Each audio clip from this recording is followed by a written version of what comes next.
it. Sure. Just for the record, can you state your name and then how do you spell it? Erik Gustafson, Erik Gustafson, Public Works Director over Operations and Maintenance. Okay, and then we'll just jump right into it for people Sure. who aren't familiar with this. Can you kind of give us some background on where things stand with the Warren settlement and the city of Chico? Right. We entered into the Warren settlement in January of 2022, so we've been at it for a little over 3 years, and it's pretty problematic in the sense that it's very cumbersome. The notification period is very long, and we've also found that we're not able to hold the line once we've enforced and cleaned an area, which is very frustrating, not only for us, but of course for the citizens of Chico. We've cleaned a lot of areas, a lot of our park space, open spaces, and even features downtown like the city plaza and whatnot, multiple times, 7, 8, 9 times. We perform in enforcement operations and cleaning operations in these particular areas, just to have them impacted again within a couple of days. So it's very frustrating for city staff, our crews, and of course for the general public too, to still see these impacts to the point where they can't use these public facilities that they've paid for through their taxes and whatnot. So it's extremely frustrating. And there's not, we found the settlement agreement language wasn't robust enough to really have those follow-up mechanisms to kind of hold the line, if you will. So that's what's frustrating. We also found that it's just really unworkable. I don't think we would have entered into it if we would have known how often the Plaintiffs' Council Legal Services of Northern California would object to our enforcement operations. They've objected to probably 90 to 95% of the enforcement operations we've deployed. And if we disagree with that objection, then we have to enter into a dispute resolution process, which means all enforcement stops until that dispute resolution process has termed, which takes weeks, months in some cases. We've done that on several things, on several key components, but we try to stay away from that just due to the time constraint. So we typically will agree to their objections, whether it's reducing the footprint of the enforcement operation, the size. There's a lot of argument on what is a continuous property or not, and we could only enforce 3 areas at a time. There's some areas that we feel are conjoined just because it's basic right-of-way, and they are, but they argue against that it's not. They're separate parcels. So we've reduced our enforcement operations a handful of times just due to the objection process in an attempt to stay away from the dispute resolution process, which could take months and in many cases weeks on end. So that's frustrating. We're not able to hold the line. The alternate site, which is also a requirement of the settlement agreement on Eaton Cohasset, is extremely problematic. We were not allowed to layer in really even basic rules to manage that site correctly, which is frustrating. It's just not workable. So that was our, amongst many others, reasons to attempt to get out of the settlement agreement based on the Supreme Court ruling last summer.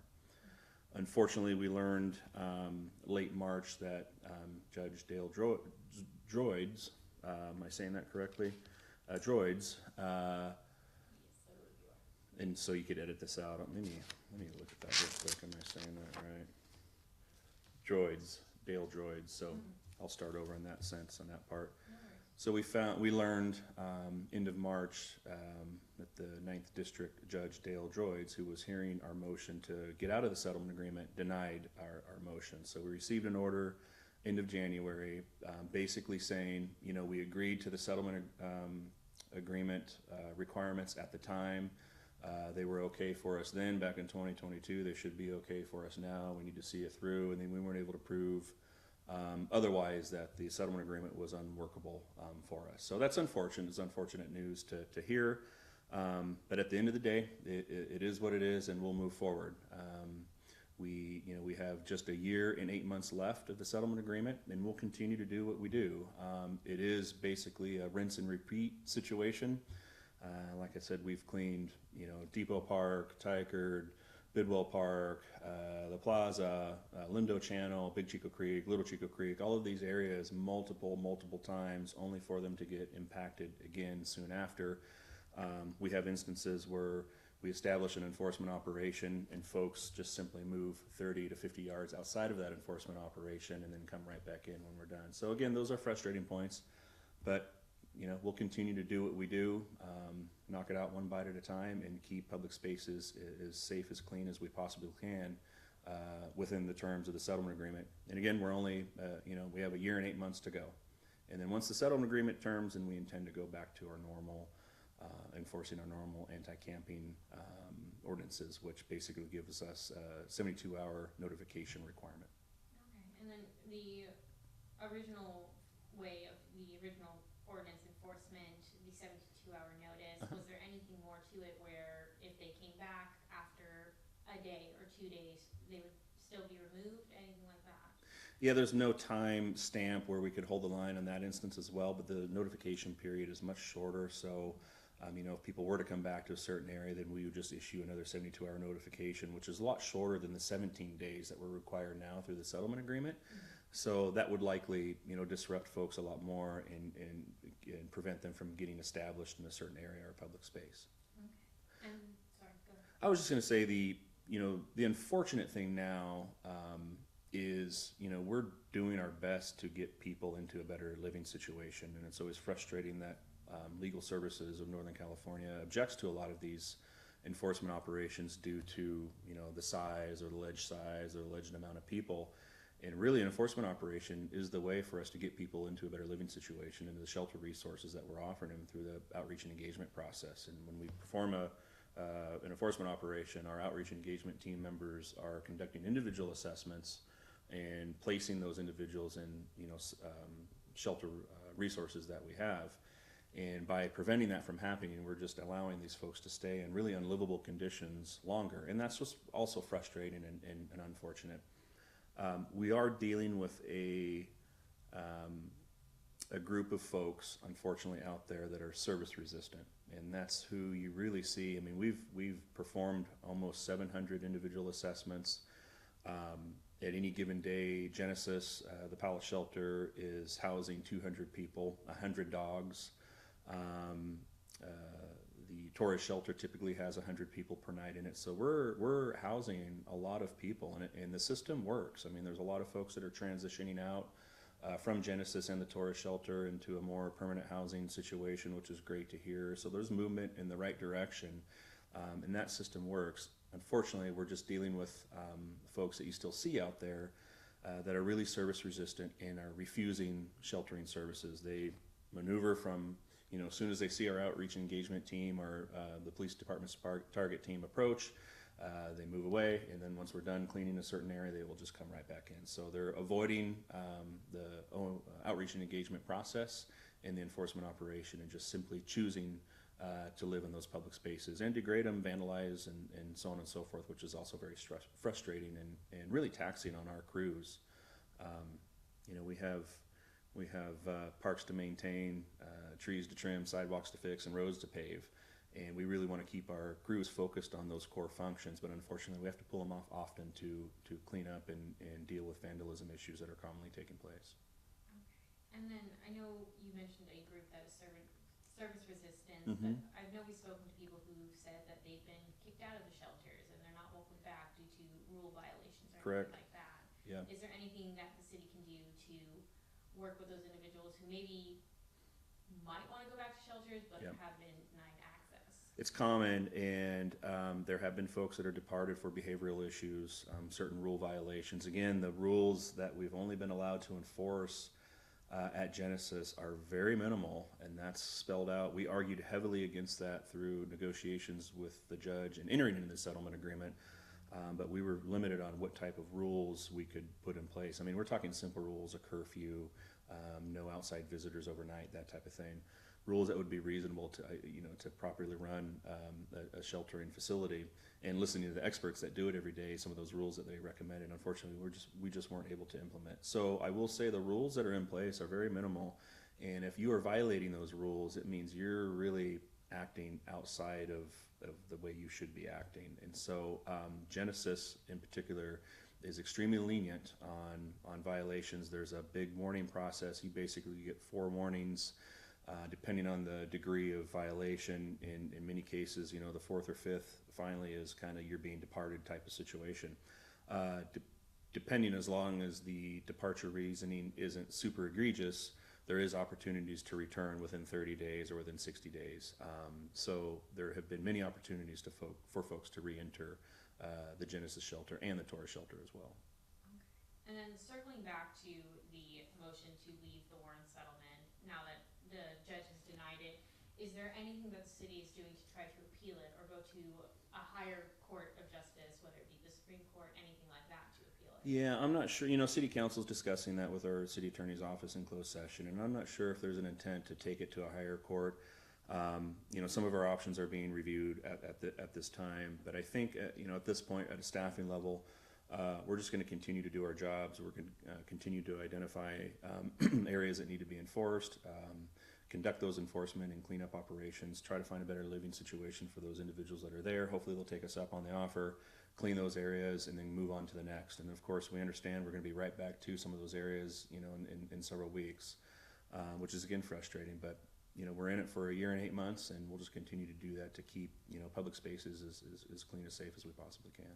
Okay. And then because there is only 18 months, Mm-hmm. well, 20 months left in the Warren settlement, is there anything that Public Works will be doing differently just for those last few months to either step it up or do more enforcement with the alternative site, any cleanup efforts more Yes. there, anything like that? Yeah, so we're going to work hard to really improve the alternative site within the confines of the settlement agreement. It's been difficult to manage, up until this point, and we've found some options with our site operator at Genesis to maybe do some additional, more aggressive case management and monitoring at the alternate site. We intended on doing this anyways if we were able to get out of the settlement agreement, recognizing that we would like to close that alternate site sooner than later. And in fact, we had plans that if we were able to get out of the settlement agreement, we would wind that down rather quickly.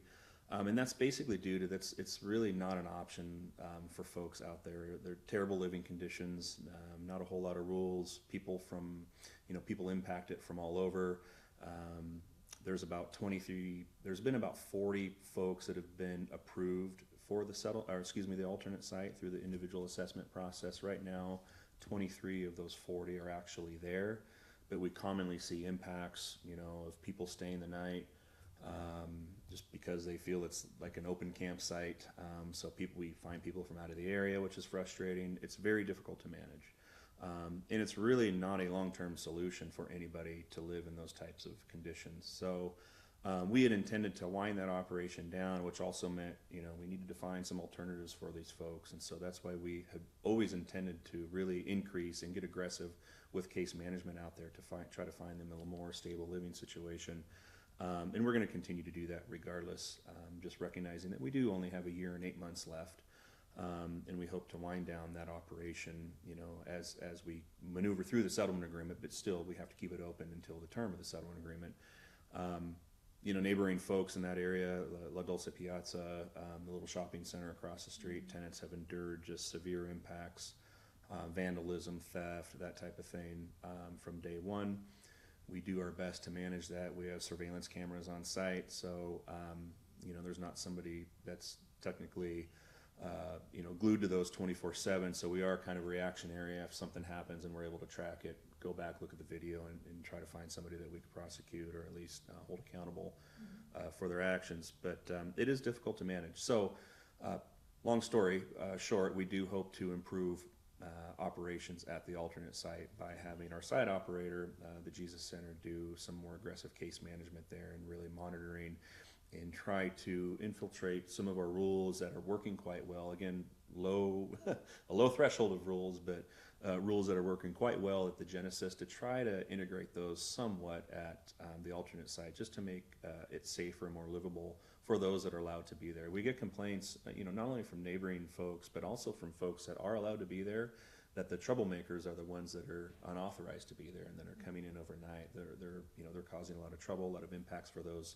that are allowed to be there. So we hear a lot from those folks too, saying, hey, these guys just rolled in last night and they're not supposed to be here and they are causing all kinds of trouble, this and that type of thing. So we want to try to prevent that as much as possible. Okay, and then just for clarification, I know former Mayor Andrew Coolidge and former Councilmember Sean Morgan wanted to have that site closed by December last year, Correct. early January, but obviously because of the Warren settlement, it couldn't be closed. since we're still, the judge denied our motion to get out of the settlement agreement, we still have to keep it open as part of the settlement agreement requirement. Okay. And then, just roughly, in terms of going into the finances of all of this, like how, I understand Public Works has probably a dedicated amount of budget for Right.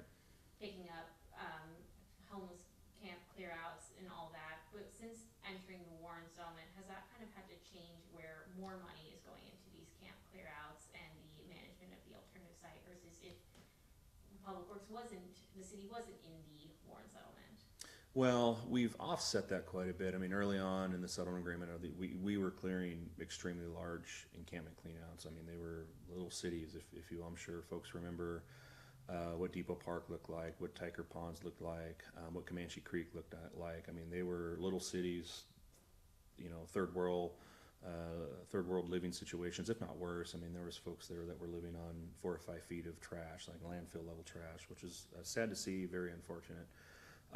So we were glad to get those areas cleaned up. In fact, year to date, we've cleaned over 3 million pounds of trash.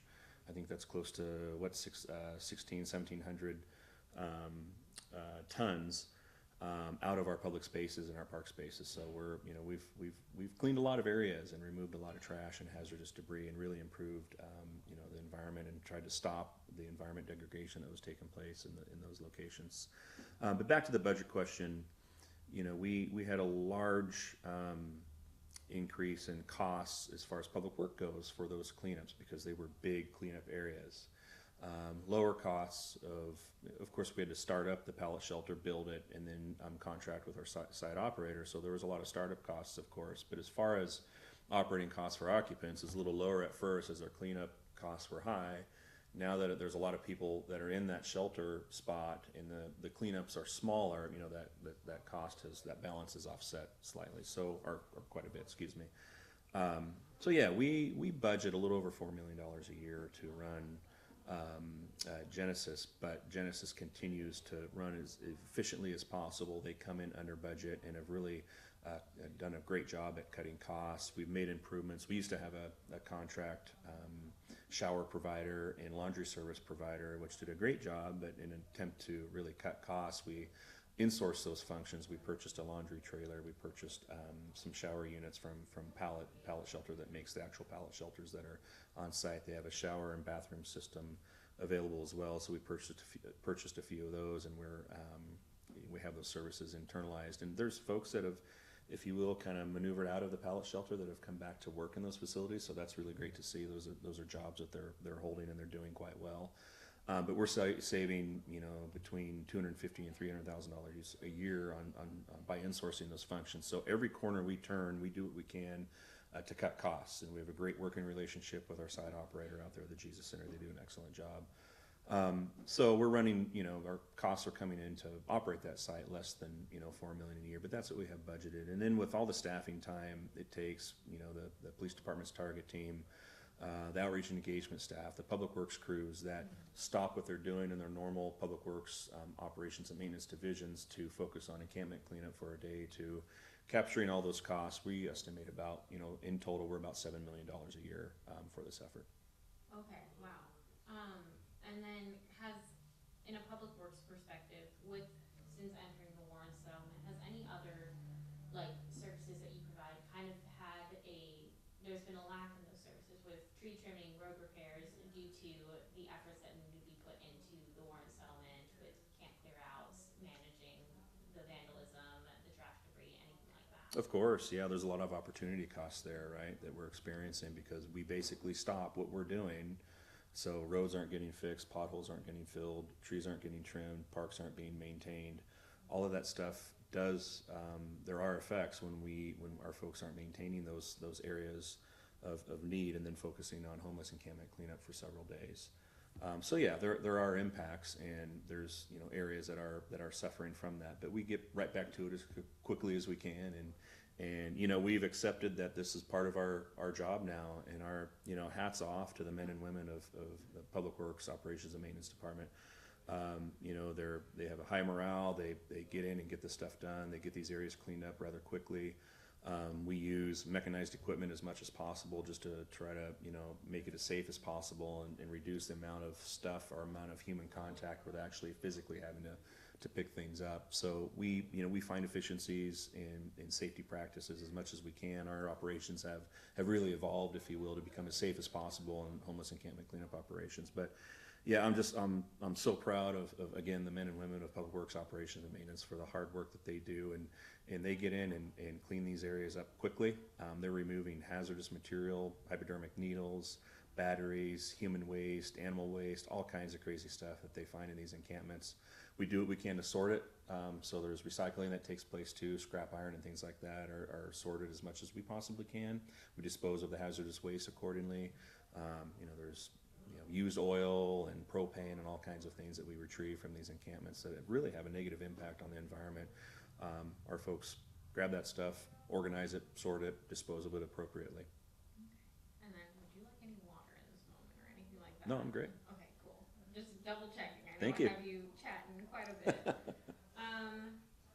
And then, as far as you're aware, are there any other cities in California that is kind of going through a similar situation that Chico is with the Warren settlement?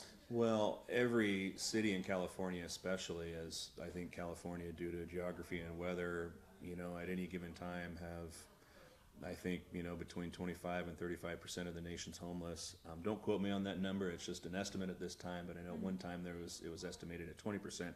I believe it's much higher now. To a certain extent, I think every local organization is dealing with this across the country. California a little more so due to the climate, of course, the great weather that we're fortunate to have here in California. Grants Pass had an issue that went all the way to the Supreme Court.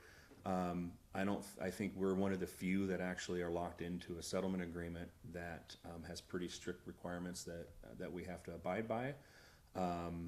But I'm not sure of any others offhand, at least close neighboring agencies that have a settlement agreement. I mean, they still have to enforce under the Martin versus Boise case law, at the Supreme Court level and within the Constitution.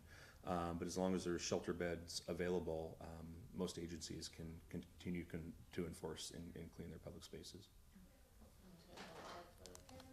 Yeah. And then, because there's only a year and 8 months left in the Warren settlement, obviously there was some concern about the Genesis closing down because it was born out of the Warren settlement. Sure. Yeah. So is there any concerns, or should there be any concerns where the Genesis shelter could close after we exit the settlement? After the settlement agreement, yeah, there's been some discussion, at the staffing level, of course, the council about that, regarding Genesis. So there was some heightened discussion, even, if we were able to get out of the settlement agreement, what would that look like?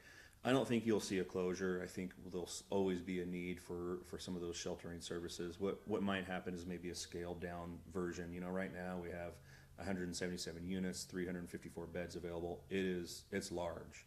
And again, at any given night, there's 200 people, 100 dogs at that facility. It's amazing that it runs so smoothly, and there's no, there's been a few hiccups here and there, but really no major issues, which has been great.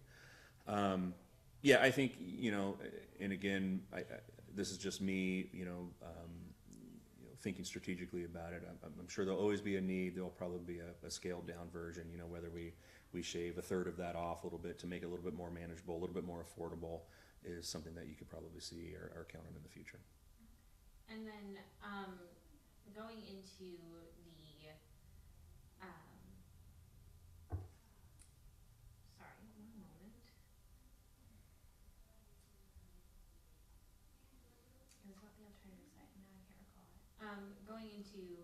It was about that second alternative site that was supposed to open across the way here. Mm-hmm. What's kind of the status with that at the moment? Well, we, per the settlement agreement requirements, we're supposed to identify 3 spots, which we have. But, there's no sense of opening more spots until the first spot has reached capacity. And we feel that we could house 50 or 60 people on that spot one pretty easily, even considering the 20 by 20 squares that we've established there, although folks commonly go outside of that established square footage, but considering that as a kind of a layer in, we feel we could easily house about 50 or 60 folks there. So we got the court and the judge to agree that really those other two areas are not needed until Site 1 is full. We had them open temporarily while we did some reset operations and cleanup operations at Site 1, maneuvered some folks over there, and we found that folks really wanted to be at Site 1. That was the most convenient for them, had the most space, and so we found that folks were happy to go back to Site 1. So the intent is, we don't really want to have to, fence or manage additional sites until we reach a capacity at Site 1. Okay. And then circling back to how with the alternative site moving forward, you talked about taking more of an aggressive approach when it comes to case management for folks at the alternative site. Correct. Could we see that happen at different areas of Chico? It seems to be the same set of people always at City Plaza or in Lower Bidwell Park in the Right. waterways, anything like that. Yeah, I think, we're really focused on the areas that we've deemed an enforcement operation, because our outreach and engagement teams are limited. The Jesus Center staff is also limited. I mean, they're managing the Jesus Center, the Renewal Center, and Genesis site, so they're spread very thin, but they do an excellent job. They have agreed to kind of help us out at the alternate site with additional case management. I think it'd be hard to see them outside of an enforcement operation or what we're asking them to do at the alternate site to even be out there even further. They can if there's a need or if somebody contacts them. Behavioral health from Butte County is also at those sites as well and does maneuver through encampments quite often too. I think though that we really just need to see a lot more accountability by these folks. I mean, we hope the county's major H tax measure that goes through. We'll see some deputy district attorneys added. And some vacancies filled there that I think will help, and as far as prosecuting some of these lower level misdemeanors to help with the enforcement side of things. That's exciting to see. There's some conservatorship stuff that's happening at the state level that might help, but I will say I feel that even within the confines of the settlement agreement, we've really struck the right amount of compassion and accountability. We're compassionate enough to really go through a long individual assessment process to find a shelter space that's available. The taxpayers of Chico have through tax funding have provided the shelter spaces that are available. We're here to help you to get out of the situation, get some services connected to you, get some case management to you, get some treatment and services that you particularly need. That works, and it gets people out of that that dire living situation. So the system does work. Unfortunately, we just have a group of folks out there now that are extremely unaccountable, and that accountability factor is not there. So it'd be great to have some tools, both from the national and state level to help us at the local level to get some more accountability and get these folks into, whether it's mental health treatment, drug and alcohol treatment, get them connected to those services that they need to get them off the street.